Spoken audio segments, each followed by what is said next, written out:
The Major Spoilers podcast covers news, reviews, and of course, spoilers, and goes into details about the topics discussed. So if you haven't read, listened, or watched the items we talk about, you might want to come back later. I'm Matthew. And I'm Steven, and you're listening to the Major Spoilers podcast, the podcast for pop culture and comic fans. In this issue, grab a Zeta beam and hold on, because we're about to transport you to Planet Comics.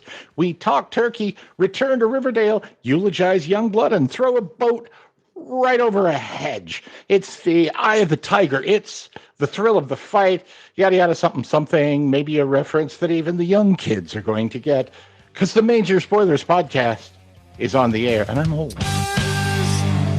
Welcome to issue 1076 of the Major Spoilers podcast. Thank you so much for downloading and checking us out this week. A lot of buzz in the comic community, Matthew. Storm is joining the Avengers.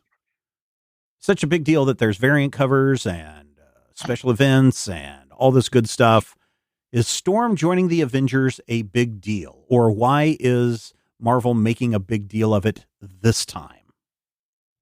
Probably because of the impending return of the X-Men to the Marvel Cinematic Universe.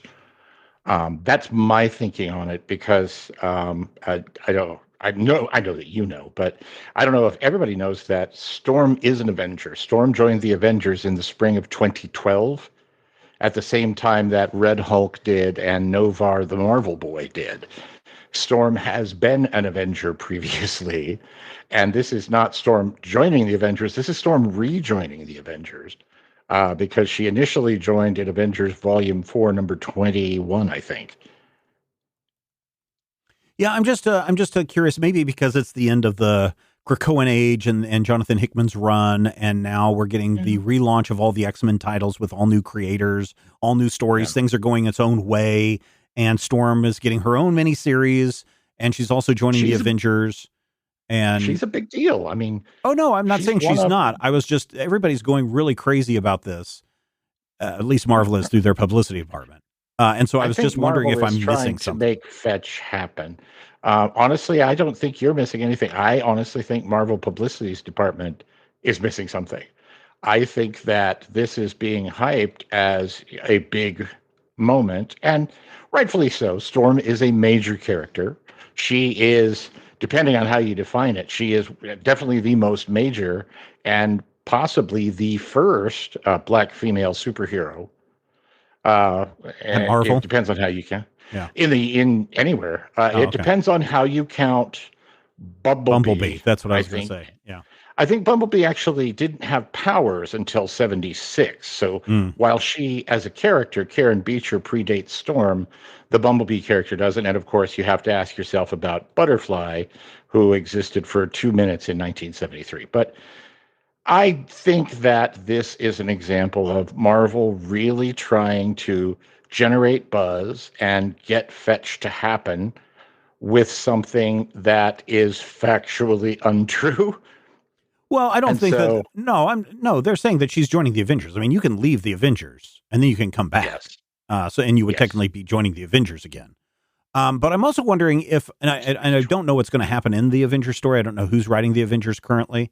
But I'm interested to see, because if I'm not mistaken, Black Panther, her ex-husband, is also on the Avengers team. So there could be some cool storytelling stuff that goes on there. If they're keeping the same team after Blood Hunt, it is Jed McKay writing Avengers. Yeah. Yeah. And McKay is one of those guys who definitely brings something different to the Avengers. And I do hope that we have that moment where Black Panther and Storm interact. Black Panther right now is in a weird kind of flux where the character in his home title isn't the primary Panther, and I think is exiled from Wakanda. Yes, he is. Yeah, so we're having a whole thing there where the Avengers version of Black Panther is sort of, this is totally happening and things are happening elsewhere, and just, we'll figure it out later. Just keep moving on. Because Iron Man had his new armor for like 3 issues of Avengers before it actually debuted in Iron Man, which just cracked me up for some reason. Is he still married to Emma Frost? Last I checked, I haven't read recent issues of Iron Man since they made me so mad. Since they blew up the Stark Sentinels. You knew that the Sentinels were now big Iron Man Yeah. Sentinels. Yeah. Yeah. They finally took those out, and then something, and the Krakoan age is ending. But I haven't read all of it because apparently, if you don't read everything, you don't get the whole story. Literally, the story stops and says, "Meanwhile, after this other book takes place," Yeah. and then they wrap it I mean, all I up with the don't. I Family mean, Guy I moment. don't blame comic book publishers for doing that. I think I do. I mean, it is a interesting way of telling a story. It's also an interesting way of being able to tell more story. And it's an interesting way of trying to boost sales. So I don't blame them for doing that, but I do wish that they would have an editor's box or something that says, "Hey, Iron Man lost his iron armor suit over in the pages of Blood Hunt. For the full story, go check it out here." Right. That would be a better way of doing it besides saying, "Meanwhile, after issue 27 of Blood Hunt." So yeah. So anyway, if you didn't catch the news, everybody, Storm is joining the Avengers. Lots of variant covers, lots of stuff. Storm getting her own miniseries. Rekindling romance between Storm and Black Panther. Ooh, we'll just have to wait and see. But if you have thoughts on this story, or if you'd like to talk about really anything, join our Discord server, the Major Spoilers Discord server. Guess what, Matthew? You get to join the Major Spoilers Discord server absolutely free. In this day and age, how often do you get something that is free? Listen, when is anything free? I don't normally complain. $5 to get out of bed. I don't usually complain about the economy, but I went to go buy a McDonald's for my kids for lunch today, for me and my 2 kids. And we just got the basic meal. It's not like we went out of our way to go, throw in 32 apple pies and 16 colas and any of that stuff. Just 3 of your meals, a Big Mac meal, a quarter pounder with cheese meal, and 2 cheeseburger meal, $32. Whereas I went and bought some skirt steak and some broccoli and some rice, $13, and fed a family of 4 with leftovers. So, man, the fast food industry is going to be in big trouble once people figure out how to cook for their own. But anyway, you can join that Discord server for free. It's not going to cost you $32. It's not going to cost you $13. It's $0. You can go hang out with us and talk all about Storm joining the Avengers and more. There's a link in your show notes. And so many happy people just waiting for you to show up and poke your face in and say hello. Just say hello and see what happens. Go into the general channel, say hello, and watch what happens. It's magical. It is magical. It's magic, it's tragic, it's something to do. All right, let us do a few reviews. The few new reviews. Matthew, let us start with you. I don't know what you are reading this week because you didn't update the notes there, but what are you checking out this week? I am checking out a new book from Image Comics, Blood Squad 7, #1. Okay. And there's a thing that you are need they to vampires? Know no. Do they it's kill a different vampires? kind of blood. No, it is 30. Well, in this case, technically 32 years since the debut of the Image Comics age, with a comic whose title Image no longer has the rights to, and thus is unable to say, Youngblood. But Blood Squad 7 is actually kind of brilliantly and a little bit hilariously a new take on Youngblood. Interesting. It is so this is the first issue, but it is kind of telling an alternate history. Now, wait, I got a question. Image Comics shared universe. Yeah. I got a question. Can they not call themselves Youngblood on the title, or, like the Shazam Captain Marvel thing? Is it that kind of a thing? So they call themselves Youngblood on the inside the cover, but on the cover they have to call themselves Blood Squad 7? No, they do not. Image Comics no longer has the rights to the name Youngblood. Neither does Youngblood's creator, Rob Liefeld. Apparently, Rob sold the rights to Youngblood maybe 20 years ago. I think in the mid-'90s, he said, to notable comics acquisitionist Andrew Rev, who also owns Bill Willingham's Elementals. And Rev has not really done anything with them, but the last time that Image had a Youngblood anything would have been, I think, in 2018, 2019. They did Youngblood volume 5 or 6. But Youngblood is now officially not part of Image, legally not part of Image Comics. They actually were separated from the book back in the day. The Image, not Image United, the Image Shattered Image series. So this book picks up 30 years after Blood Squad 7 used to be a superhero team. And Blood Squad 7 does have some familiar faces. There is a character named Dutch. You may have seen Dutch recently in the solicits. Dutch was a member of the YB team that we can't mention, but is not part of that team that was sold. So he's still here. There's a character called Infinity. There's a couple of guys. What about Block? Is he still on this team? No. And that was not Block. That was Bedrock, whose catchphrase "Yabba Dabba Doom" got the Hanna-Barbera people involved to the point where they literally had to change his name to Badrock, and he could no longer say "Yabba Dabba Doom" because HB was like, "We will kill you." Well, they wouldn't say that. They probably said, "Please note, blah blah blah, intellectual your impending doom." Right. So. The original lineup, though, is referenced in this issue.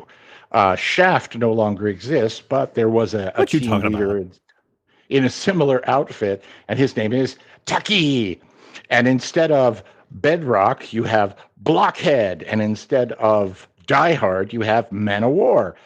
And so there are definite analogs here, but there are some characters who are legit 90s Image Comics characters.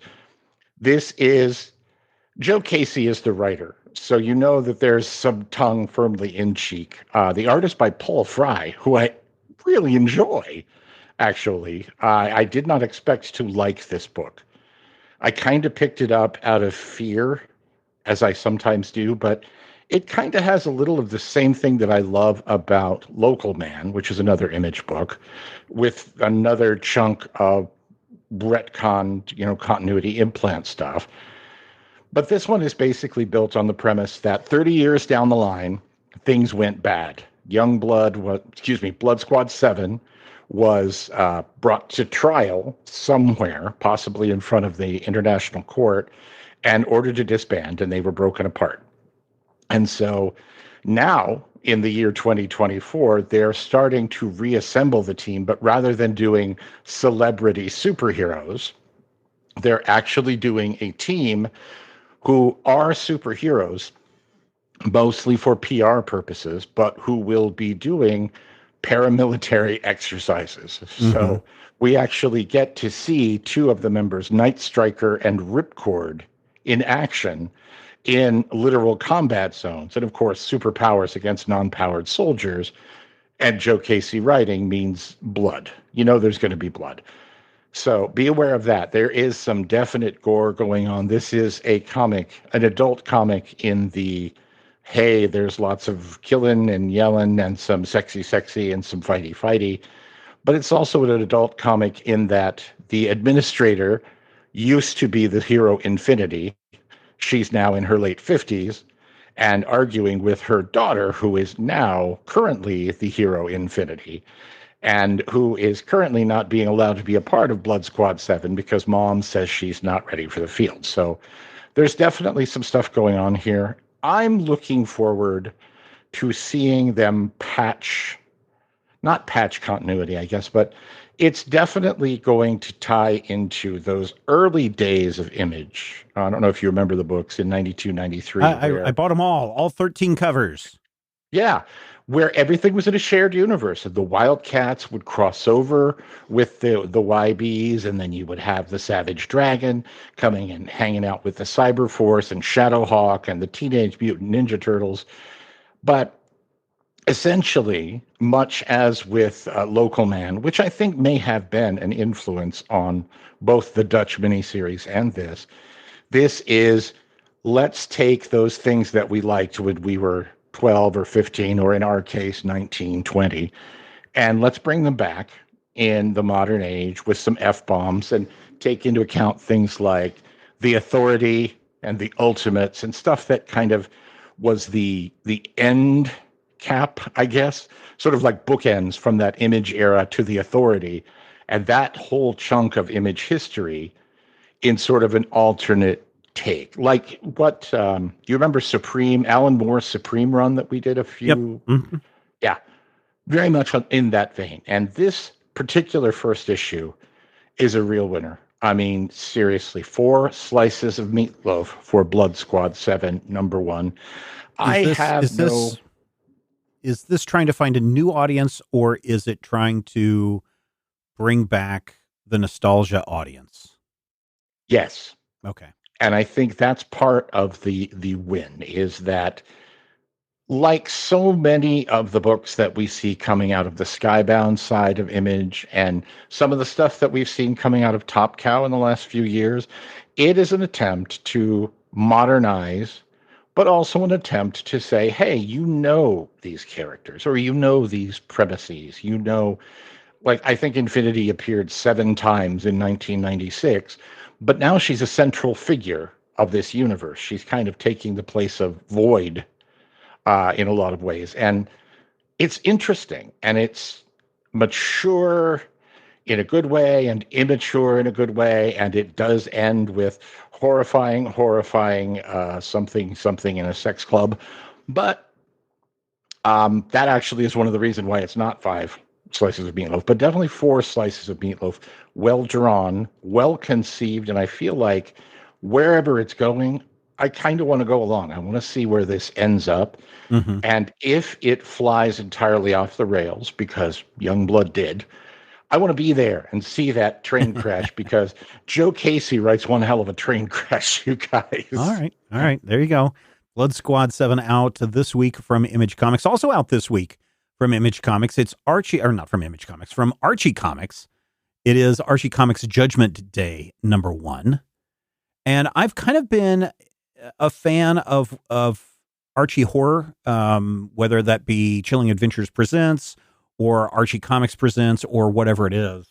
I kind of like that they've taken a 50-plus year, I don't want to say goody-goody, but, clean kid comedy comic, and flipping it on its head and making a true horror series out of it. I really liked what Francesco Francavilla and I forget who the creator's name. Yes, what they were doing when they originally launched. And there have been some other ones that have been very good. The Madam Satan one was very good, and there are some others, and they've got more horror comics on the way. Don't worry, Archie is not done with their horror line. But in Archie Comics Judgment Day #1, written by Aubrey Sitterson with art by Megan Hutchinson, this is after the demons have kind of taken over the earth, and nobody knows really what to do until one day when Archie Andrews runs into Madam Satan, and she's like, look, I want to help you rid the world of all these wicked things. And he's like, okay, how? And she's like, by binding a demon to you. And you will be able to control the demon, and you will be able to go and kill the demons. And Archie agrees. And then he goes to Pop's Chocolate Shop, where Jughead and Reggie are at. And we really don't get to see Reggie, because he's just kind of in shadow the entire time. And we only know it's Reggie because Jughead is like, gee, Reggie, blah, blah, blah, blah, blah. And then Reggie's like going to kill Jughead. But instead, Archie comes in and he unleashes his demon, which is kind of like the, Van Dyke version of Archie in a nice suit. And he's going to kill it with this baseball bat. And Jughead is like, no, don't kill Reggie. Don't do this, Archie. This isn't like you. And then Archie has to come to this realization that the demon escapes. And Archie has to decide, well, is this Jughead's fault that the demon escaped? Should I kill Jughead instead? There is a demon that's inside of me after all. And that's about the extent of the issue. It is a very quick read for the 24 pages, 22 pages, whatever it is that's in here. There are a lot of double page spreads where action is happening, but everything is so like jump cutty is the only way that I can describe it, where there's these huge dramatic shifts in scene from one location to another, one time to another, where all of a sudden these things happen in between panels that you're going to have to kind of fill in on your own about what happened, what didn't happen. And I'm not sure I like it. Sitterson is fine at storytelling. Hutchison is great in art. But I think the two together in this book just don't work well for me, especially when they go in and they're trying to do their chapter stuff where they're trying to break this down into different chapters, which also kind of adds to the confusion of jumpy timelines. Like, and unless Archie sent me something that wasn't complete, it felt like there were missing pages, that there was something missing in the story, thus bringing down my overall enjoyment of this issue. I still like the Archie horror stuff. I'm just thinking that maybe Judgment Day is not for me. And so I'm only going to give this 3 slices of meatloaf out of 5. This is Archie Comics' big premium event that they're trying to do. And I think they've got, Archie Comics or Sabrina or Chilling Adventures Presents the something library that's coming up. And it's supposed to take all of these different weird storylines. Like, we had the Archie is in zombie land, and then you got Veronica's a werewolf, and then you've got Sabrina and Cthulhu and all that kind of stuff that's going on. And this upcoming library story is supposed to kind of bring the multiverses of horror kind of together. If this is a premium issue, if this is a premium event, it does have a $4.99 cover. I wasn't super sold on this, and I'm hoping maybe some adjustments can be made later on. But I'm probably not going to come back for issue number 2. It's not saying it's not a good comic, but I'm just kind of giving it a little bit better than average for me at 3 slices of meatloaf. If you want to see Archie almost killing Reggie and Jughead, then maybe this is the comic for you. But it's not what I was expecting. Unlike Matthew, where he was hoping to be unexpected with Blood Squad 7. That is when Archie I read Comics. the solicit, I don't know if you're familiar with the Archie Spire Christian comics. Oh, where Archie goes all Christian. Right. Yeah. Archie and the gang were very proselytic, I guess is what I'm looking for. Yeah. I felt like that the solicit indicated that maybe they were going to be toying with that. Does that come in here at all? No. No, this is literally Madam Web shows up and says, Archie, here's the way that you can rid Riverdale of all the wickedness. You have to bind a demon to you. And then we cut to him going, okay, I guess what could happen? And then him going into Pop's chocolate shop. He's trying to kill Reggie, but Jughead stops him. The demon escapes. Reggie turns into the demon, and then the demon escapes. And then Archie's demon is saying, oh, this is all Jughead's fault. You should kill him because he stopped you from your mission. And then Archie stops at the last minute and is like, oh no, I can't kill my friend. And then the issue ends. And so that's where you're reading in the solicitations about questioning his own morality and forced to make difficult sacrifices. If that's what you're thinking about as related to the Archie Christian comics, honestly, Archie would, I don't know. I don't think readers would set well if Archie suddenly was like, yeah, we're bringing back Christian comics. I don't think people would react positively to that, especially because Archie has been on the forefront of LGBTQAI characters being present, integration of characters into that. And so I think, and especially with their horror line of comics, I don't think that would sit right with the religious organizations that they would try to be, for lack of a better word, pandering to with that series. But this is definitely not that. That's not Archie sees the light of God and then, he decides to release the demon or anything like that. It's nothing like that. At least I hope not. At least not in this first issue. But it was just okay. It was, like I said, a little bit better than average. So that's why I'm giving it the 3 slices of meatloaf. After these messages, we'll be right back. So there you go, ladies and gentlemen. A couple of reviews for you. There is a link if you want to pick up a Blood Squad 7 via our Amazon affiliate link. The Archie Comics Judgment Day has not been put up on Amazon yet, so I do not have a link to that. But if you do decide to go and buy Blood Squad 7, a.k.a. Youngblood 2.0, a little bit of that purchase that you do, whether in physical form or digital form, a little bit comes back to us. If you do buy the digital comic, we get about, 5 cents out of every sale. It's not a whole lot, but, if enough of you go out and make your purchases through that Amazon affiliate link, we can maybe afford a sandwich this week. So there you go. And of course, if you would like to support us even more, you can head over to our Patreon page at patreon.com/major spoilers. We didn't have any new patrons this week. In fact, we had a few people leave. That's okay. I understand. It's the economy, stupid. We are still trying to raise money for our new laptop to replace the one that has been chugging along barely after the big crash a couple of weeks ago. Still need about $1,000 to go on that. So if you wanted to up your pledge, that would be great. If everybody did that for a month or two, went up to the next level or higher, that would be fantastic. We could easily get that new laptop to keep us going. But if you do find value in this show and you want to get bonus content, if you sign up at the $5 a month level, that's the silver level membership level, you get access to 4 bonus episodes each month, episodes that are exclusive that you can't find anywhere else.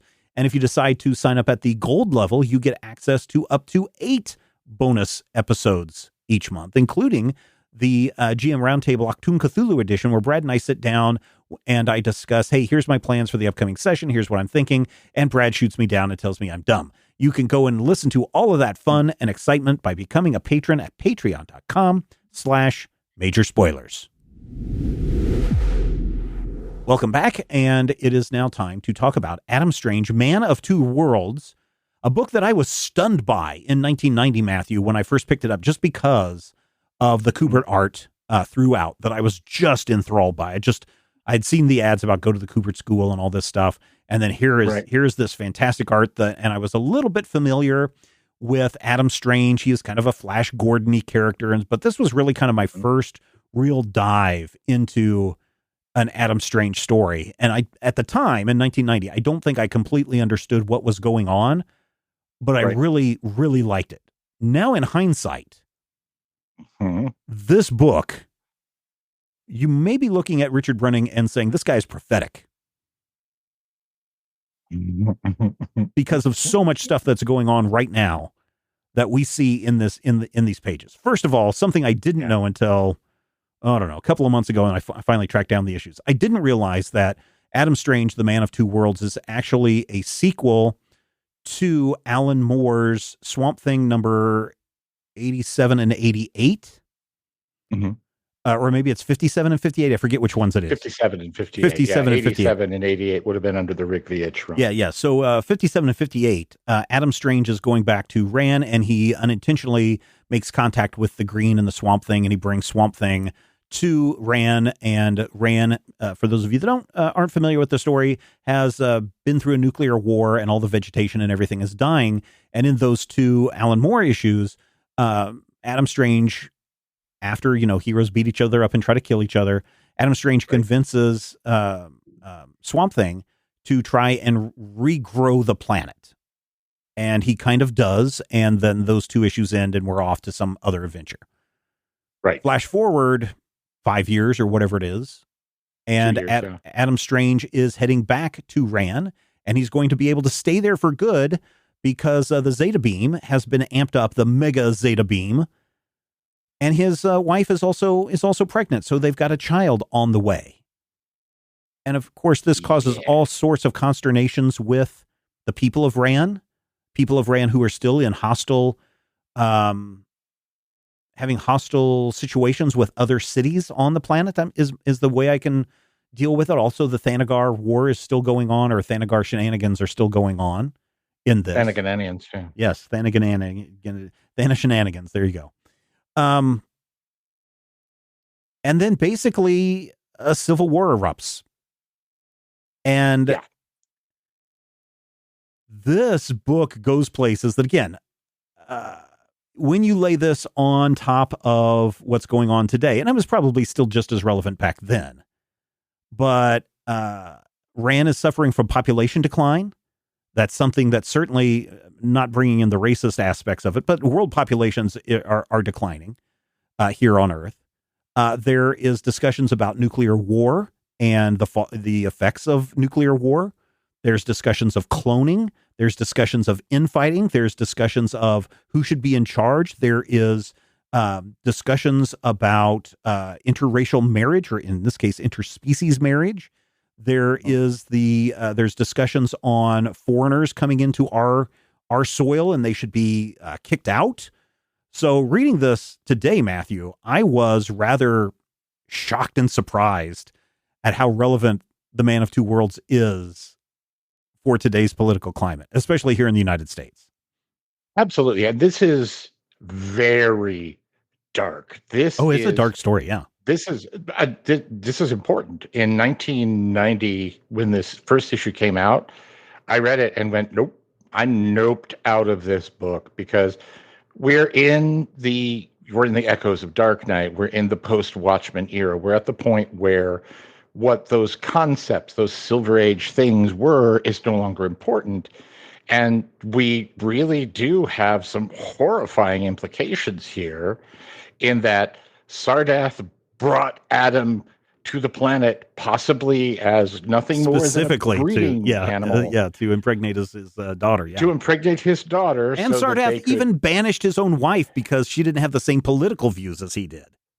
Yeah, Sardath is a complete schmuck. And again, I hate that. I've always hated it when modern comics do this thing where every authority figure is corrupt. Professor X is a jerk. Nick Fury is a bastard. Everybody's a terrible person. Anybody with any type of authority in comics ends up being corrupt. And but I think that is, again, I mean, we do see that happen a lot in the upper echelons of governments around the world, where there is some kind of corruption, to the point where Sardath clones himself so that he has a council of yes men that will do whatever he says. And the minute that he's gone, they start infighting among themselves.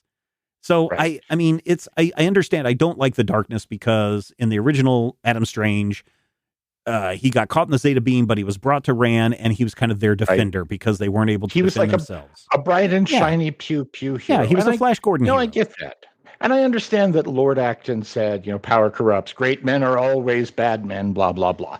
I get that, but I also hate that. And I hate the tone of this first issue so much, even 30 years later, that when we sat down and you said, okay, we're going to read this, and I sat down to look at these 3 issues, I realized I'd never read 2 and 3. And while I feel like they do things that I did not expect, and they do feel very modern, they feel like decades ahead of their time, the things that you mentioned that they are echoing are all the things that I also hate about the real world. So yeah, this may be the only thing that I really know Richard Bruning as a writer from, because Richard Bruning was one of DC's graphic designers. He was one of their letterers, and he was the guy who designed logos and things. Mm-hmm. But he had previously been at Capital Comics, where you may remember Nexus and Badger, and those explicitly political books. This is a book that really echoes things like Nexus, that really echoes some of those dark, super dark comics of that first 80s black and white boom. And what's really crazy about this is everything he's talking about. Yes, certainly you had, the echoes of Reagan's Shining City on the Hill in here, but you also had his welfare queen. Thatcherism. And Thatcherism is in here very much as well. You still have a lot of those echoes, even though we are firmly into Bush era type stuff by 1990. But it's still so weird that even though we are no longer really seeing a threat from the Soviet Union, this book could have done so many different things. But they chose to do these things that at the time I'm sure there was all these talks. I mean, George Bush, the first president, really ramped up the scare on drugs and being aware of, these people coming over the border, bringing in these corruptive drugs, even though that was all a made up story. On that night, he went live to the public and said that I found these things just literally across the street from the White House. That was all made up later on. But I really expected this book to be more of a reflection of that time period and not so much a reflection of, hey, this is the trajectory everybody's headed towards. Yeah. And as science fiction, you do want it to be futuristic. You want futurism. You want it to be like, hey, this is a prediction of what the world could be.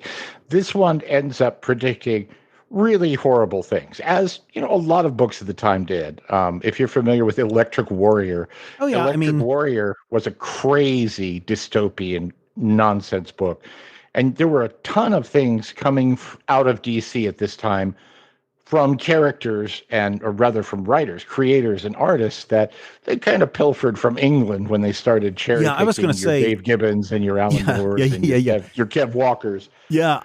I was going to say that this book, in hindsight, if you read this as a collected trade, which you could pick up, really feels like it's more of a 2000 AD type title story, Yes, right? yes, Absolutely. And you can tell that Bruning is really borrowing heavily from the blueprint that was laid down in the Swamp Thing 2-issue series. And so I went ahead and read the 2 Swamp Thing issues with these 3 issues, and it made things make a lot more sense because it's in the Swamp Thing book where we find out that Adam Strange, his wife, is pregnant.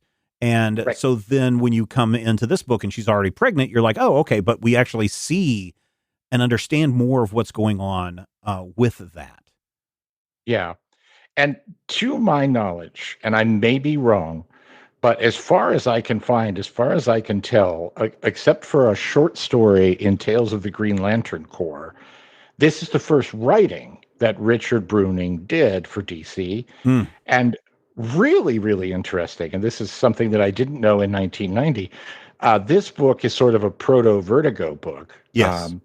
Yeah, but Vertigo was already a title though at this time, right? This was I do remember this being a prestige. Characters were in play. Oh, but the imprint was not launched yet. I think the Vertigo imprint was either brand new or was like in its like nascent stages, because I want to say that it didn't actually become Vertigo until like 93. Oh yeah, 93 with Karen Berger. Yeah, right. Karen Berger is Rich Bruning's wife. Oh, and okay. So this makes a lot more sense then. Right. This is a proto-Vertigo book, and I feel like that this, along with Animal Man from Grant Morrison and Swamp Thing from Alan Moore and from Rick Veitch and from, Jamie Delano, Hellblazer, one of my favorite books ever of all time, all of that really kind of fed into this. And this feels like if it had come out a year or two later, this would have been the Vertigo take on Adam Strange. And all of the good things that come with that, but also all of the bad things that come with that, because my God, this story is grim. Oh, geez. I mean, so listen, if this were a Vertigo series, so it was a prestige book, right? So, it had that special binding and of course the gorgeous art, all you have to just say is Kubert art, and that tells you everything you need to know. But had this been a proper Vertigo book, I think this probably would have ended up a 6 or 12 issue miniseries, and it would still be dark. But I think that the slow burn of the woman who wants to overthrow the government and how she is corrupted by somebody from the outside to do the things that she does. The questions of Adam Strange's infidelity with the Earth woman, the Doctor, and then not talking to his wife about it. The death of his wife and the grieving of his wife in childbirth. The revelation of that Sardath is not the end all be all. That Rann is really a planet of almost like the Morlocks and the humans, the above people. That absolutely necessary 80s thing where everything that's good is only good for the good people, and you haven't actually scratched the surface to see all of the people who are trapped under the utopian society. And it's just... I think that, I think you're right. It is very dark. It is a grim story. But I think that if it would have been spread out over 6 or 12 issues, I think the bluntness or the harshness of that grimness would have been lessened a little bit, because you would have all of those little elements spread out over time to let you absorb it little by little until you get into the big, here's the Civil War and now the enemy is attacking, and I guess we're going to send the whole city into space. I didn't realize that Rann was still at war with these other city states. Well, Thanagar had gone wacky in the WikiWoo back in the 70s, and Yeah. Thanagar was being led by Hyathis, and Hyathis was a thinly veiled analog for a certain German chancellor with boobs and feathers on her head. And so Hyathis had been played as this space conqueror and then had become a complete monster by this point in 1990. So having Hyathis and Thanagar, the Rann Thanagar War stuff, I think, starts here because this is the first indication that they're near one another. Yeah, but there are the two city states. At the end of at the third act, there's like another city on Rann that decides that they're the ones that have been plotting all this stuff to take down the shield so that they could go and attack once and for all. I was like, wow, that came out of nowhere. I didn't realize that. I thought everything in Rann was essentially Mega City 1 or Metropolis of Legion of Clubhouse, era or things like that. But it's not. It's just this one city. This giant monoculture. And I think that's also, something that works here. The everything is wrong works because everything Adam knew was wrong. Adam was being overtly lied to by Sardath from the jump. And that's why I feel like this whole thing kind of works. I do not like the death of Alana. I do not like Adam raging about his daughter and being like, oh, I really don't like the clone of Sardath assaulting his daughter in a way that feels really creepily sexual. Yeah. There is stuff in here that I feel like maybe shouldn't have gone through, but went through because we were at a point where here's this shiny, silly 50s property, and we really want to jazz it up, and we want to go full on grimdark the day after Threads, everybody is on fire, and it works. No, it does, but it is art. But yeah, well, I don't like it. Yeah, when we see what Alan Moore is doing, I don't remember what year V for Vendetta came out or any of those other books, but when 84.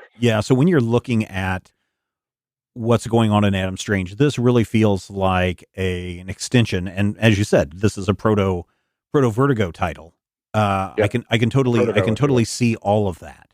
It's also interesting to note that when I bring this Adam Strange book up to other people, so many other people are like, "Oh, I love that book when it came out," and I was like, "Really? Do you really know what it is?" And again, a lot of it has to do with Kubert art, and even at the time, I was more interested in looking at the pictures than reading all of the words or trying to understand everything that was going on. It was very much, oh God, these pictures are so pretty. I'm more than happy to pay, $4 for this comic or $3 or whatever it was at the time for a prestige format book, just because the art was so beautiful and I was willing to just go all in that. I think I have all 3 issues. I know I read issues 1 and 2. I don't think I read issue 3 just because I was like, oh, this is getting a little weird. Who's this? The monsters attacking the lady giving birth and et cetera, et cetera. And I don't know why Swamp Thing's face is over there because I didn't realize that this is kind of a sequel to this. But I have a feeling that if people were to look at this today, they might have the same reaction as people are having with the other Adam Strange book that we are going to look at later this year. In that everything that you know about Adam Strange is wrong. Yeah. And I feel like it's interesting because I did not like this series. I can understand. I can understand why. But I definitely appreciate the craft that went into it. And I look at this and I'm like, this is a point where Andy is still very much drawing like his super famous dad. And that's awesome. Honestly, first of all, you are who you are. Go with what you're, where you dance with who you come with. Let your freak flag fly. That's not what I'm saying at all. But the wonderful part about this is seeing him as these 3 issues go on kind of break out of that and turn into something. Yeah, because the art in issue 3 is definitely art that is very different from issue 1. Yes. And that is one of the joys of this. And I do feel like if you're setting the stage for a potential Adam Strange book that 1990 Stephen and Matthew don't know ain't coming, but 2024, Stephen and Matthew realized never came around. If you feel like you're setting the stage for that and some new adventures and some 80s cool realism with that 50s sci-fi background, I feel like this could have been Adam Strange's Battlestar Galactica reimagining. Yeah. But I also feel like as I come out of this and I go, I hate this, but I know why it's good. When we talk about that other one, I hate it.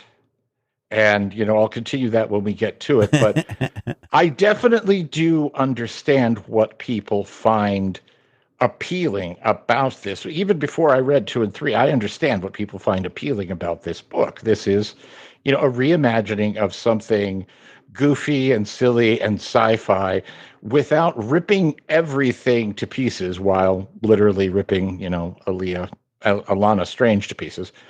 It's a whole thing where you have some very powerful 80s tropes in play here. Not the least of which is, the disposability of a female character. But that's probably another argument for another time. Yeah. So what's your final thoughts on this? I feel like if you are a fan of modern comics, if you're into seeing, very realistic or dark or adult, whatever you want to call those, politically charged thrillers, those books that take on, sex and politics and murder and blood in a very interesting nighttime telly sort of way, you kind of owe it to yourself to see this one because it's really well done.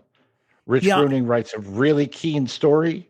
I feel like the Kuberts, Andy does the pencils, and Adam is who I think in retrospect now may be the more known brother, is handling the colors. Yeah.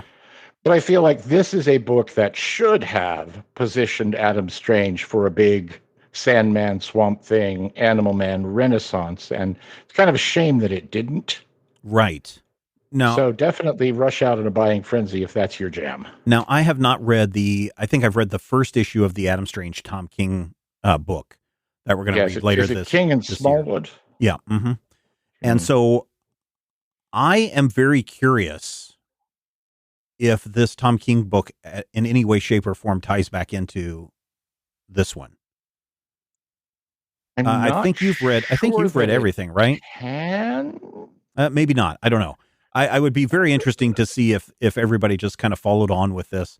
Everybody thinks they know Adam Strange, and here's these stories and what goes on. But I'll read it when we get to it. But I think if you want to see some beautiful art, this book is worth picking up. I think if you want a Flash Gordon story, you should probably go find some Flash Gordon comics. This one has those tropes in there: jetpack, zap gun, fighting space monsters, etc. But it also slaps you in the face or throws a cold glass of water in your face and sobers you up very quickly to let you know that just because there's technology out there that seems better than what you have at home, that doesn't mean that you have found a utopia. It means that there is probably a dark, seedy underside, both on this planet and the planet that you left, and you still haven't dealt with the loss of your own family. And this Flash is a philanderer, and Dale is like mad, and Dr. Zarkov is crazy. Eugenicist lunatic. Yeah, no, and I mean, so there are some deep topics that are covered in this book, and 10 years ago, I would have said, oh yeah, no problem. Go read this stuff. Yeah, there's some weird stuff that's going on in here. But today, I would say go into this knowing that you are going to be brushing up against a lot of current political issues. And you are going to be faced with the same thing that you are turning off your TV news for in the pages of this. You're sickened by what you see on TV news and coming from certain people. This stuff is brought front and center in this comic book, but it was done 14, 15 years ahead of what's going on in the current political environment. So be aware that this may be a trigger for you, but I still think that it's a fascinating story of what could have been for a character and for a series. So I'm going to say maybe check this out from the library. I definitely think it's worth reading, but I just think because of, maybe 10 years from now, I'll change my mind and say, oh yeah, go back. It's no problem. We live in a utopia now. It's not like our current president and the cloned Congress are ever going to be bad about anything. But the Adam Strange Man of Two Worlds, it's interesting. It's an interesting read. It will make you think. And I would say, and I don't know what the current trade is, if you are going to pick up the Adam Strange, the Man of Two Worlds, go read those two prequel issues in Swamp Thing as well, 57 and 58, because those cleared up so much stuff for me when I got into this. So go pick up the five issues, the two Swamp Things and the Adam Strange, the Man of Two Worlds. And I think it's a pleasant read. It's an uncomfortable read, makes you think, but sometimes comics should be uncomfortable and make you think. And final caveat, if you're old, like I am, and you remember Adam Strange from your youth, and you love those old Adam Strange stories, do not read this book. Don't do it. I think everybody's knows that every comic is now dark and gritty and grim. So there you go. Maybe. But if you want to see Adam Strange, punch out a snowman from Venus, Strange Adventures number 86 is probably $7 somewhere at a back issue bin near you. Just go grab it. We will read the Adam Strange by Tom King in December of this year, so we've got some time and some distance to put between us. You're giving it to me for my birthday. Yeah. Yep. You're a monster. Nope. Actually, that time I reincarnated as a slime Asterix and Caesar are and Caesar's Gift is what we're doing for your birthday. So there you go. Boy. But next week on the Major Spoilers podcast, it's Edgeworld Volume 1 from Dark Horse Comics. I don't know when Edgeworld Volume 1 came out, but in today's context, that's very different. But anyway, thank you for joining us. Thank you for listening to our ramblings. If you found value in the show, we would love for you to join us over on our Patreon page, patreon.com/Major Spoilers, where you can get access to the Major Spoilers pre-show, where this week Matthew and I discuss variant covers or comic book posters and why aren't our kids' rooms decorated in posters these days. You can only get that when you become a patron at patreon.com/Major Spoilers. So until next time, remember, we know that you love comics and we do too, and we will talk with you soon. If I had the X-ray vision of a Superman, I could save a few bucks and stand around and read through the covers of the comics on the stand. But although every other page would be backwards, I suppose I could still read the evens and the odds. Well, I don't know. Guess I haven't thought this all the way through. Plus, as soon as the comic book store guy knew, they kicked my butt out on the corner. What a major spoiler! What a major spoiler! Think about a better way. If I was hulking green or gray, I could just bust through that brick wall, take their comic books away. But then the little meat would deal with all the tanks and bombs and guns. Have you ever tried to read a series with all that going on? Guess I need to rethink this plan. How would I back and board my comics with such huge hands? Guess I already told ya. What a major spoiler. What a major spoiler. Yeah, yeah, yeah. What a major spoiler. What a major spoiler. If I'm Stark Raven, rich like a man of iron, I might not be surprised to find that I might actually have the hard cold to follow an entire storyline. But would I really even need to read up on all those escapades? I mean, who needs such distractions when your sister's such a babe? But the downside is such a beast, being shot up in a fun bee in the Middle East with a gang sign throwing soldier. What a major spoiler. What a major spoiler. Yeah, yeah, yeah. What a major spoiler. Whoa, whoa, whoa, whoa. What a major spoiler. This podcast is copyright 2024 by Major Spoilers Entertainment, LLC.